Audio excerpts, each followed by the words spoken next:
Just refresh, Arwa. Do the refresh. So actually, let's get started with the small briefing, and immediately I'm going to give you the answer of the question. Actually, what are the differences that actually we can face or we can see when we talk about running the AJAX in lifetime. Actually, so the answer would be very easy. The control toolkit developed by Microsoft to enhance the predefined methods to be utilized by the AJAX concept, or let's say feature or solution or runtime is specific to the .NET framework only. Other than that, it is a customization of the JavaScript and the XML on the other platforms, whatever the platform is, since it's not the .NET, since we are not talking about the ASPX pages. So is the AJAX control toolkit DLL library is the difference. A small briefing on what we were discussing. We defined this AJAX, and we defined that it is a wonderful and it's a strong and, let's say, a very powerful tool to be added dynamicity and effects and interactivity from within a web solution. Mainly we talk about here in our concept ASPX based solutions, but the AJAX, it is to be adopted on all web solutions. So whatever the web solution you try to implement, to design, to, let's say, conceive, AJAX might be integrated. Yet there are differences to consider. When we talk about the .NET framework, we are having an easy control to use. We have actually a ready-made functionality that can integrate whatever the functionality you would like to do using the AJAX. There might be actually a facility to refer to in order to make the life easier of the developer, talking about the developer only, to succeed in designing the solution using the AJAX. AJAX, what is it? Still, it is the combination of the JavaScript and the XML, but in an asynchronous mode. Asynchronous with JavaScript and XML. AJAX. It is to be done in the client side only, and there are features that we have to consider in order to talk about the AJAX. Otherwise, we would not be interested as developer to integrate the AJAX. So, based on the features we would like to use, so the AJAX would be actually beneficial.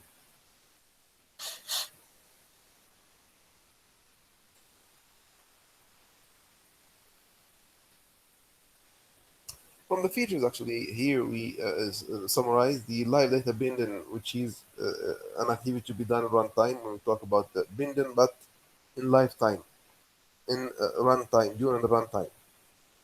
And this binding would be done actually in from the client side to the data source, yes. But all the rendering activities, when we talk about population of data or display of data, it would be done client side. So the activity, the run of the AJAX, it is to be done in the client side, not in the server side. When we talk about the ASPX as solution, whatever the content is, the ASPX is a server side, so it has to be rendered server side and then after sent to the client, HTML format. AJAX, no. It would be rendered the client side and then after displayed in front-end interfaces.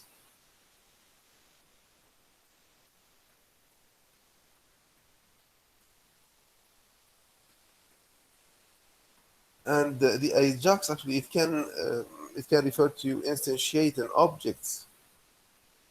Whatever the objects are, since they are actually capable to be displayed and to be utilized to populate data in front end. So it has the capability to instantiate objects.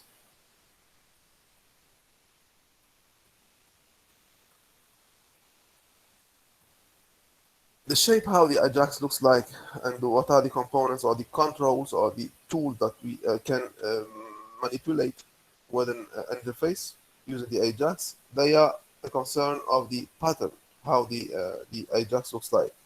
Mainly, we talk about the components or the controls that we can define HTML wise. And here, since we are talking about the population of data, the resource that might be objects or arrays. Data, a resource of data might be objects or arrays. It has the capability to invoke functionalities from the Adobe.NET library, from the intermediary layer that can be actually seen in between the front end, the SPX, and the back end, the databases. In our example here in our book, the SQL Server. So the Adobe.NET functionalities might be invoked, means called, means used, using the AJAX.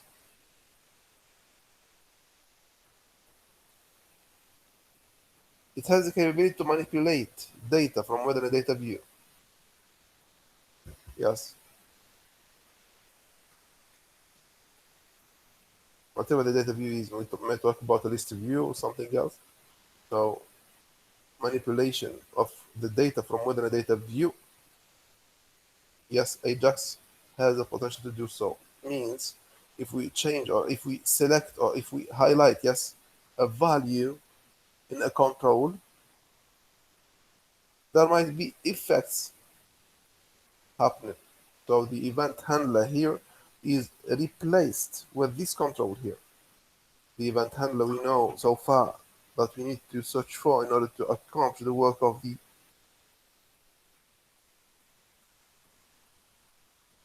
code behind file. Here we do not need actually an event handler as much as we need a control, and this is due to the use of the AJAX. This is a feature that the AJAX has. We do not need to click a button.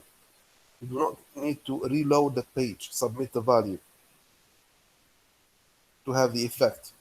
No, it is enough to pass over or to change the value or to select, highlight, something like that, in order to have the effect be executed or be done, achieved. Advantages, moreover, than the features, or the features means the potential what the AJAX can do, but advantages because those features we might find them actually uh, be implemented without the adoption of the AJAX, because the AJAX is an extra. If we compare the AJAX to the JavaScript, to the standalone JavaScript, we might see some complexity. We might see, because the AJAX includes also the XML, not only the JavaScript. So it's a combination of both. Somehow, we might see a complexity. The complexity is not in the sense of hardness. We cannot do, but no, but because of the mixture of the functionalities and the components that we might require to accomplish the task. Here, to answer the question why we should think about AJAX to finish some of the, we might say, complex tasks, there are advantages. There are advantages that we have to think of in order to solve or to use the AJAX, not another solution. And even if it's somehow code-wise more simple. One of the very famous and stressful concern when we develop actually a web solution is the bandwidth utilization. Bandwidth utilization here is in the sense of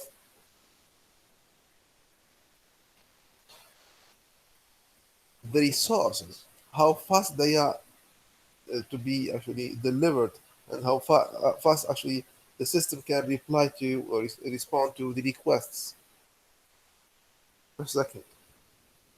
This is actually a potential to be answered based on the size of the bandwidth. The bandwidth is the access point, let's say, or access path, not point, access path to the resources. I'll give you the example of the ADWave, and let's take the example of the ADWave only. Here, the ADWave, we have actually server installed here whether the configured here, implemented, and let's say running here inside the campus. And the users of this AD wave are segregated and spread across the globe. Students, they are across the Sultanate, and inspectors, they might be actually across the globe. Some they are inside the Sultanate, and others they are external, and they are out of the Sultanate. So the users, they are from everywhere, and they might use. And we are now in the period of the registration. All they use the same resources from the AD wave at the same time. Now, from during the day, the work time, the resources meant here are the courses or the student profiles or the student timetables, transcripts, um, and the advisor plans. They are all the resources to be visited nowadays frequently by all users to accomplish the registration process. So here,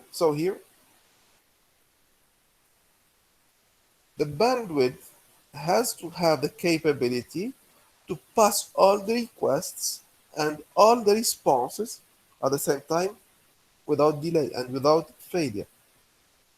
While actually we know that during this period the application is usually slow and it demonstrates latency very clearly. This is due to what? To the stressful utilization of the bandwidth.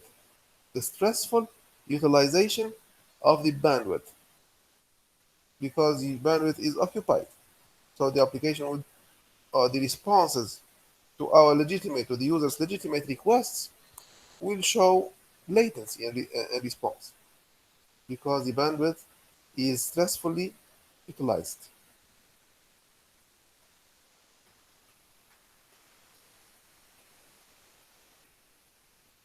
This is a scenario. The advantage when we apply the AJAX, it would actually minimize the utilization of the bandwidth. We will see just later on how the minimization would be actually done, but it enhances, it ameliorates, it minimizes the utilization of the bandwidth because it uses local values, local, let's say, retrieved values to fetch responses to legitimate requests instead of searching it from the server. So it will not utilize the bandwidth in so many cases. In so many actually,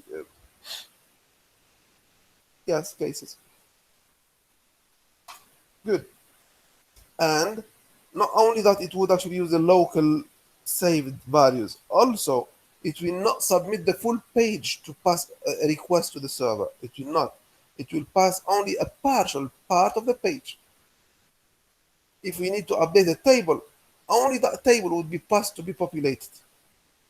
If we need to populate a control, let's say a combo box or drop down menu, only that combo box or that drop down menu would be passed to the server to update the values.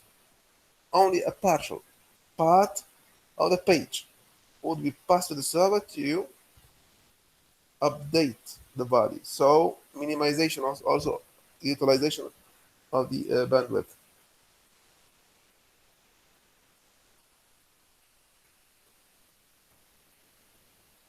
Since we talk about a partial submission and let's say minimization of the usage of the bandwidth due to the usage of the local values stored in memory, local memory, so that we will experience a clear, fast response to all the legitimate responses.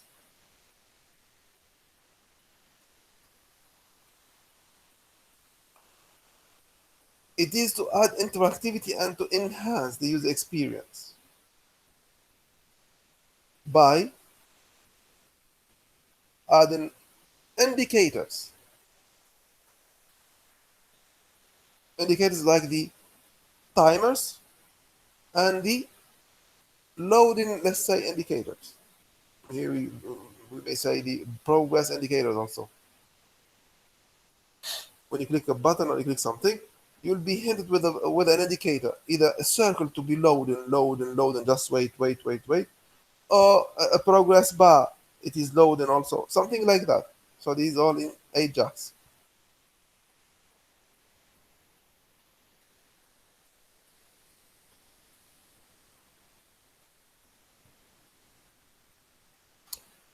Moreover than that, actually, the AJAX can enhance the autocomplete tasks by, yes, it would actually add the experience of autocompleted fields by memorizing what the options or the, let's say, the inputted values done by a user, memorizing the history, let's say.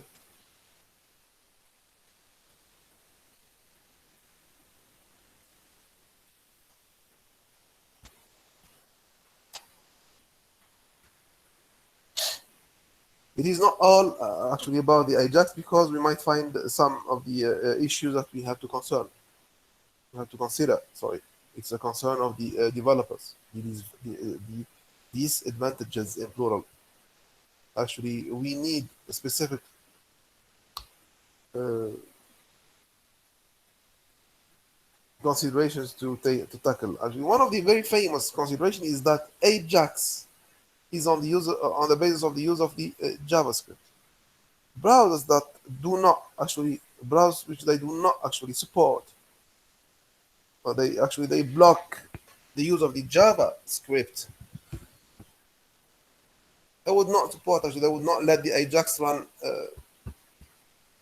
fluently. They would cause actually damage to these solutions built on top of the AJAX. So this is one of the constraints. The same scenario, if there are actually issues in the JavaScript only search engines, which they do actually use the JavaScript to provide answers or replies to requests. If the browser do not support the JavaScript, so the AJAX will not succeed in helping those search engines to finish their tasks. Search engines like the Google, like the Yahoo, like the ABC Search, and all. They are all using AJAX to make the reply faster and faster.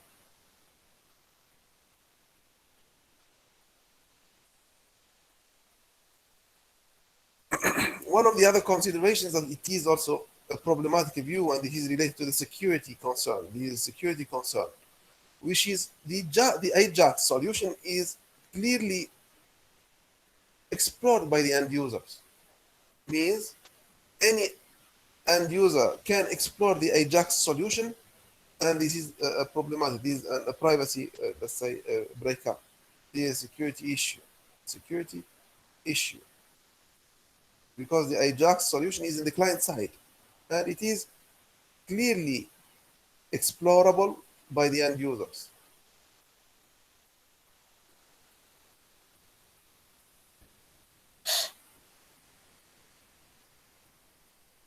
We do not talk about debugging solutions in AJAX, because AJAX they run on top of the www solutions, and those www solutions they are interpreted, so it's not easy to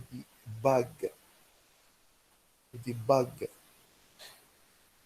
AJAX-based solutions. To debug means to see what are the sequential orders running commands, and if there are any issues to troubleshoot. It's not the easy task, because the AJAX, it's not a web solution standalone to see its behavior. No, it is to be requested when the user requests something, and to be, let's say, fired when the user requests something from within a body of an interface, So it's not easy to debug.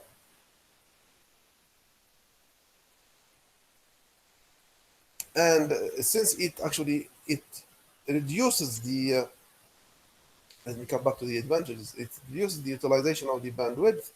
Actually, it causes an increased number of requests to be passed to the server.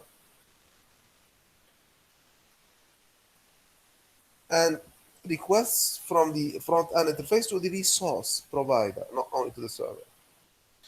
With number of requests, yes. And the requests, they would not be actually seen by the user usually because they might run in background.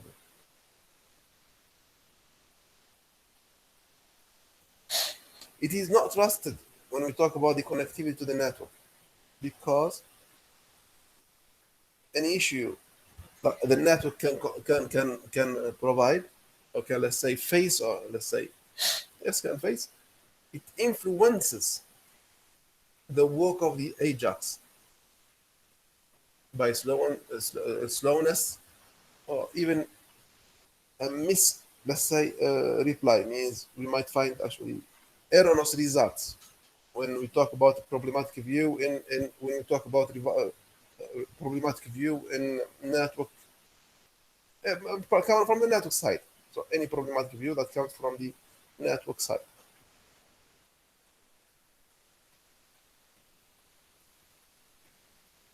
Another concern, also another concern that this AJAX do imposes,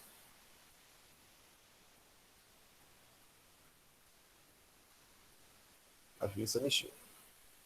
Remember that we AJAX, we said that it is need only a small part, a partial part from an interface to be, let's say, sent to the server, to be sent to the resource provider in order to populate it, something like that. So how to come back, how to make a step backward, since the page did not load, did not be, it was not submitted to the server. What we cannot make a, back, a backward step. We cannot because the page did not submit already. So there is a problem when you talk about a backward step, where the steps they were already done by the AJAX. Even the steps, they are 3 or 4 or 5 or n steps. The AJAX, they are only small parts to be partially parts or partial parts from the within the page being actually submitted without reloading the page. So there will be no back button to click. There will be no back history to explore.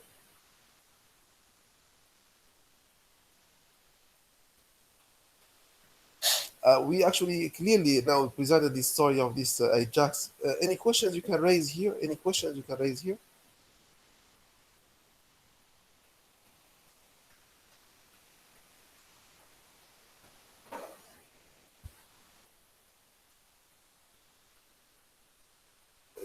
Briefly here, just to make you clearly understand what is the difference between the synchronous and the asynchronous postbacks.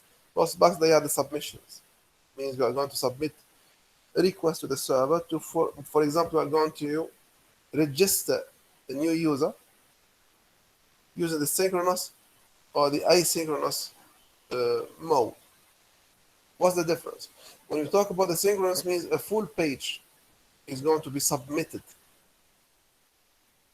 to the server with its contents. The full page will be reloaded. Yet when you talk about the asynchronous, only that form is going to be submitted to the server. Only the form where the registration is requested. We are taking the example of registration only. So here, asynchronous partial part of the page to be submitted without reloading the page. Synchronous, no, the full page with reloading the page, the web page, the front end interface.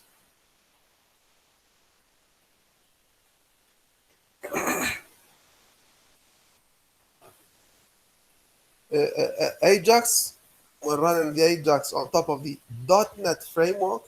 We have actually the script control actually toolkit that we can use from the toolbox uh,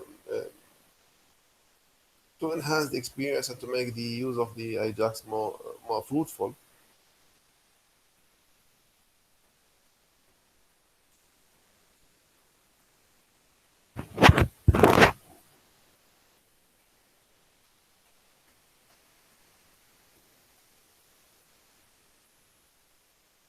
Every single actually ASP.NET based solution, when using the AJAX, there is a control that has to be actually available from within the page in order to enhance the functionalities of the AJAX, which is the script manager.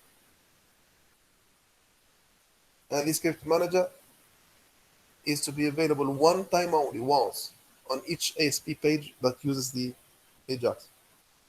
But if we are finding a nested page inside another page, and both of them they use the AJAX, so using two script managers causes a conflict. The script manager proxy solves that. We'll see in a while now how the script manager proxy solves the issue of the nested pages. And we see what does mean nested page or nested pages.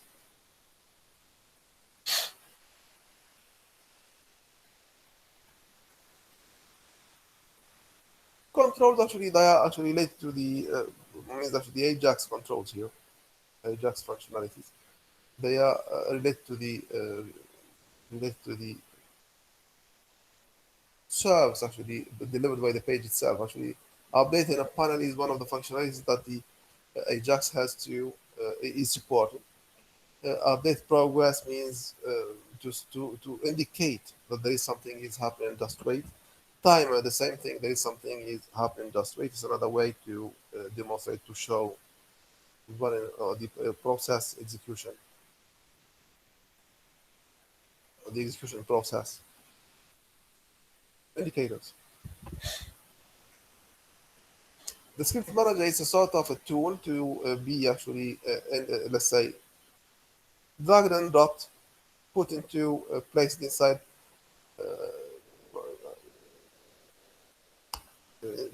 the page where the page is uses the JavaScript, sorry, the AJAX, and from where we get it, it is a toolbox control, just with drag and drop.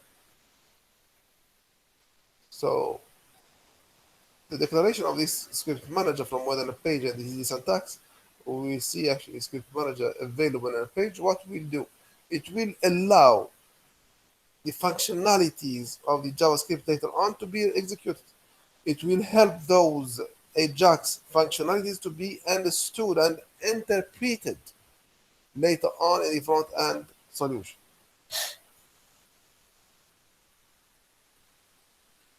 It will not add anything but to support the AJAX functionalities.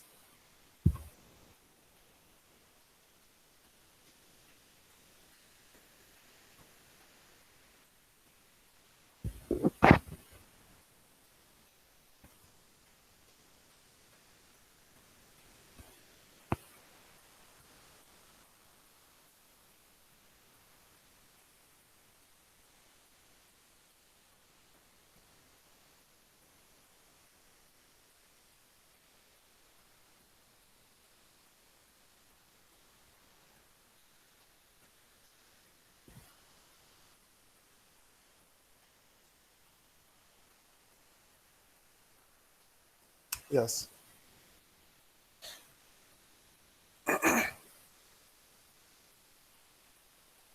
Here, when we talk about actually the usage of the AJAX, the script manager will be actually delivered with the interface. It is not visible, yes, but what we have declared here as a script manager would be actually also delivered with the page in question. It is not showing anything. We said that it is simple here actually, let's say control to be integrated in background only.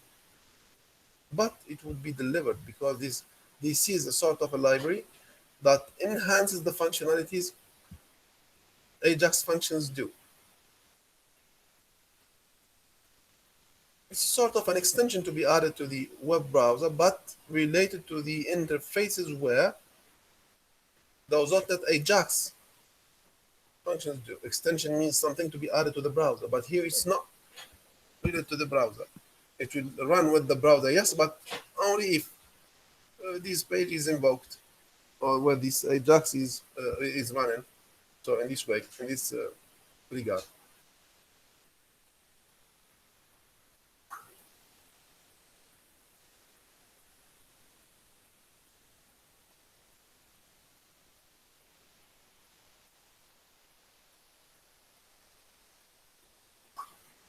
Okay.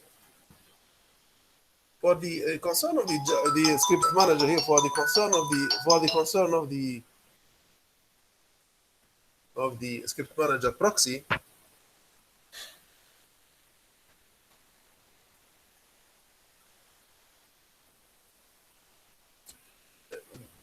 every single web page or SPX page has to invoke a script manager in order to support the functionalities of the AJAX. But in the scenario where we see actually nested pages run together, for example, a master page would actually call a home page and let's say about us or any other page to be linked to the master page.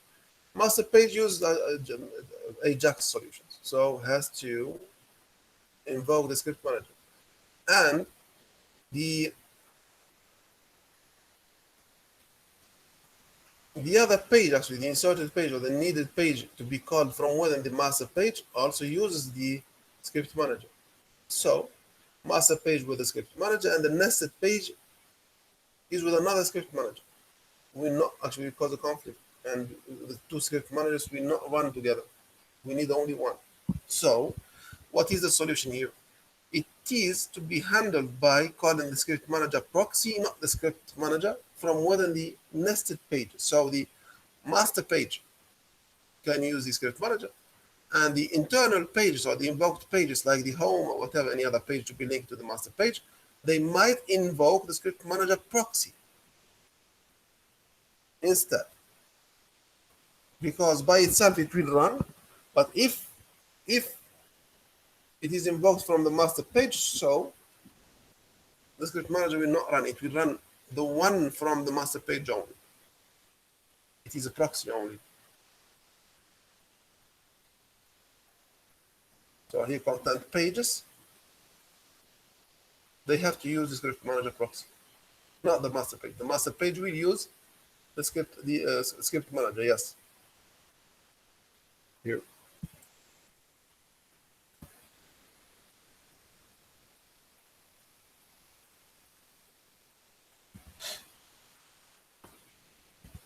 Right. In the sense of here, when we talked about the advantage of the AJAX, we said that it partially loads the partial contents of a web page. Here, yes, this is one of the very famous functionalities that the AJAX supports. Actually, anything that happens into a web page, only that controller, only that part will be responsible of being updated, or let's say whatever, updated or modified, or depends on the action. The task is going to be running in background, means it's not visible. For example, we are going to update a button or update a grid view, a table, or something like that. We will not see actually the page being loaded or reloaded. No, the thing will run in background, nothing will be seen, but we'll see the value has been changed or something being updated. This is one of the potentials of the AJAX. And once this process happens actually and finishes, all the device will be actually seen in front end controls.